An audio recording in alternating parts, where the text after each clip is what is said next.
Number 5 marks के पूछे जाने वाले 36 क्वेश्चन में पूछा गया है, give reason why carbon can neither form C plus cations और C माइनस मतलब anion but form covalent compound. और दूसरा है what is homologous series of carbon compound, question mark, write the molecular formula of any two consecutive members of the homologous series of aldehydes, draw the structure of the molecule of the cyclohexane। यानी आपको question के according ये बताना है कि carbon +4 क्यों नहीं बनाता है और कार्बन -4 भी नहीं बनाता है, जबकि ये कोवैलेंट बॉन्ड को बनाने का काम करता है। ऐसा क्यों होता है? दूसरा चीज, एल्डिहाइड का होमोलॉगस सीरीज पूछा गया है, what is the meaning of aldehyde.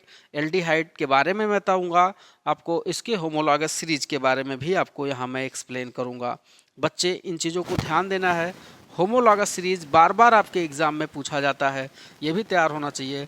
Next question आया है, draw the structure of cyclohexane. चलो हम बोर्ड पे देखते हैं कि साइक्लोहेक्सेन को हम कैसे बनाएंगे, साइक्लोहेक्सेन का एक्चुअल स्ट्रक्चर क्या होगा, मॉलिक्यूलर फार्मूला क्या होगा, ये सब हम बहुत ही डिटेल में देखेंगे। और आपको इस प्रकार से बोर्ड लेवल की प्रिपरेशन करना चाहिए और हमें बोर्ड की तैयारी करना चाहिए। ओके बच्चे, तो हम लोग सबसे पहले आपको दिखाएंगे साइक्लोहेक्सेन का स्ट्रक्चर। तो हम लोग ड्रा करेंगे साइक्लोहेक्सेन का स्ट्रक्चर। हमारे पास साइक्लोहेक्सेन का स्ट्रक्चर बनाना है। साइक्लोहेक्सेन आपको समझना होगा बच्चे, कुछ बच्चों को ये चीज़ क्लियरली नहीं समझ में आ रहा होगा कि हम साइक्लोहेक्सेन को कैसे करेंगे। तो साइक्लो का मतलब होता है साइक्लिक फॉर्म और हेक्सेन का मतलब वो कार्बनिक कंपाउंड जिसमें 6 कार्बन आ रहे होंगे। तो हमें यहाँ पे साइक्लोहेक्सेन को प्रिपेयर करना होगा बेटा। चलो हम लोग देख लेते हैं। हेक्सेन है मतलब यहाँ सभी बॉन्ड सिंगल होंगे, तो हम लोग 6 कार्बन को ड्रा करेंगे जिसका क्लोज स्ट्रक्चर कुछ इस प्रकार से आएगा। 10th के बच्चों को साइक्लिक स्ट्रक्चर बनाने में थोड़ा प्रॉब्लम हो सकता है। ये आपका मैंने क्लोज स्ट्रक्चर बनाया है।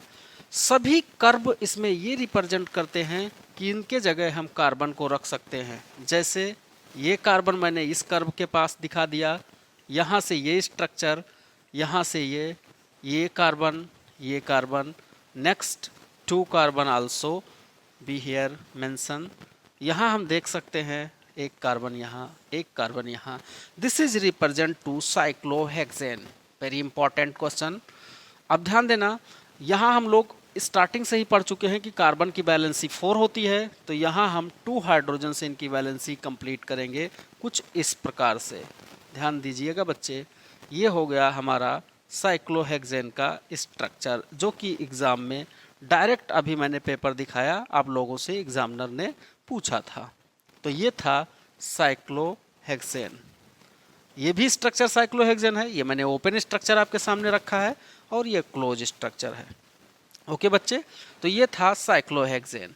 नेक्स्ट इसी पार्ट में ये 5 नंबर का क्वेश्चन था, तो था draw the structure of cyclohexane, जो आपने किया।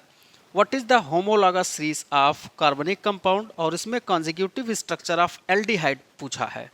तो सबसे पहले आपको बच्चे एल्डिहाइड का फंक्शनल ग्रुप पता होना चाहिए, यानी एल्डिहाइड का फंक्शनल ग्रुप CHO होता है। ये एल्डिहाइड को रिप्रेजेंट करता है, आपको बहुत आसानी से देखना। एल्डिहाइड अगर हम इसी को ड्रा कर दें कुछ ओपन स्ट्रक्चर के रूप में, तो ये भी हो सकता है एल्डिहाइड H, और ये बॉन्ड खाली होता है। ये हमें ये बॉन्ड ये बताता है कि इस बॉन्ड से कार्बन नेक्स्ट ऐड हो सकते हैं।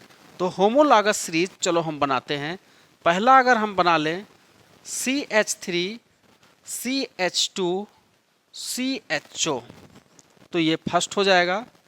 सेकेंड मेंबर हम आप इसका बनाएंगे आपके सामने, आपको ध्यान देना है, बस हमको CH2 लेवल को डिफर कर देना है। यहाँ पे एक CH2 है और यहाँ पे हमको CH3 CH2 CHO ले लेना है। तो ये दोनों आपस में फंक्शनल ग्रुप सेम है और नंबर ऑफ कार्बन डिफरेंट है, इसलिए होमोलॉगस को रिप्रेजेंट करते हैं। ये भी फंक्शनल ग्रुप एल्डिहाइड है, ये भी फंक्शनल ग्रुप एल्डिहाइड है। और हम लोग अगर नॉर्म लिखने की बात करेंगे IUPAC के अकॉर्डिंग, तो इसका नॉमेनक्लेचर करेंगे 1 2 3 4 कार्बन है, इसलिए ये हो जाएगा ब्यूटेनल।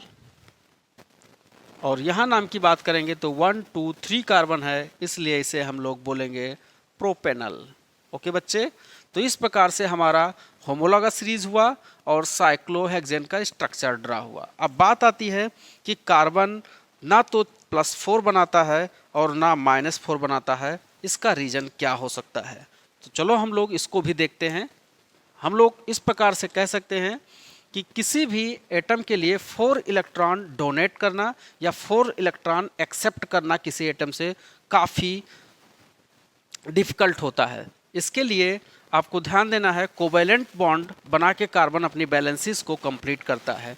तो आप यही लिखेंगे एग्जाम में कि कार्बन +4 और -4 ना बना के अपने बैलेंसी को ये कंप्लीट करता है, इस प्रकार से कोवैलेंट बॉन्ड कंप्लीट करके। ओके बच्चे, थैंक यू।